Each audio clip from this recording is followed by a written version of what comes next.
ఒకప్పుడు ఒక అందమైన పచ్చని అడవిలో ఎల్లి అనే పెద్ద దయగల ఏనుగు ఉండేది. ఆ ఏనుగు చాలా బలంగా ఉండేది, కాని చాలా మంచిది. అడవిలోని ఇతర జంతువులకు ఎప్పుడూ సహాయం చేసేది. ఒకరోజు చాలా వేడిగా ఉండగా ఏనుగు నది దగ్గర నడుస్తూ వెళ్ళింది. అప్పుడు అది ఒక చిన్న చీమ నీళ్లలో పడిపోయి తేలుతూ ఉండటం చూసింది. ఆ చీమ భయంతో అరిచింది, అయ్యో, సహాయం చేయండి, నేను మునిగిపోతున్నాను. చిన్న చీమ కష్టంలో ఉంది, వెంటనే సహాయం చేయాలి. ఏనుగు వెంటనే ఒక పెద్ద ఆకును తన తొండంతో తీసుకుని నీళ్లలో వేసింది. ఈ ఆకుపైకి ఎక్కువ చిన్న చీమ. ధన్యవాదాలు ఏనుగు గారు, మీరు నా ప్రాణం కాపాడారు.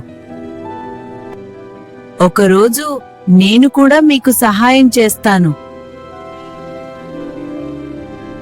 అది విని ఏనుగు నవ్వుతూ చెప్పింది, నువ్వు చాలా చిన్న జీవి, నువ్వు నాకు ఎలా సహాయం చేస్తావు? చిన్నవాళ్లైనా సహాయం చేయగలరు. కొన్ని రోజుల తర్వాత ఒక వేటగాడు అడవికి వచ్చాడు. అతను ఏనుగును చూసి తన విల్లుతో బాణం వేసేందుకు సిద్ధమయ్యాడు. అది చూసిన చిన్న చీమ వెంటనే వేటగాడి కాలిపైకి ఎక్కి బలంగా కుట్టింది. అయ్యో, చీమ కుట్టింది! దాంతో అతని బాణం తప్పిపోయింది. ఏనుగు వెంటనే అక్కడి నుంచి పరుగెత్తి తప్పించుకుంది. చిన్న స్నేహిత, నువ్వు నా ప్రాణం కాపాడావు, ధన్యవాదాలు. అప్పుడు చీమ చెప్పింది, చూడండి, చిన్నవాళ్లైనా పెద్దవాళ్లకు సహాయం చేయగలరు.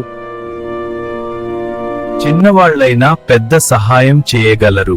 చేసిన మంచి ఎప్పుడూ వృథా కాదు. మనము ఎవరికైనా సహాయం చేస్తే ఆ సహాయం ఒకరోజు తిరిగి మనకే వస్తుంది.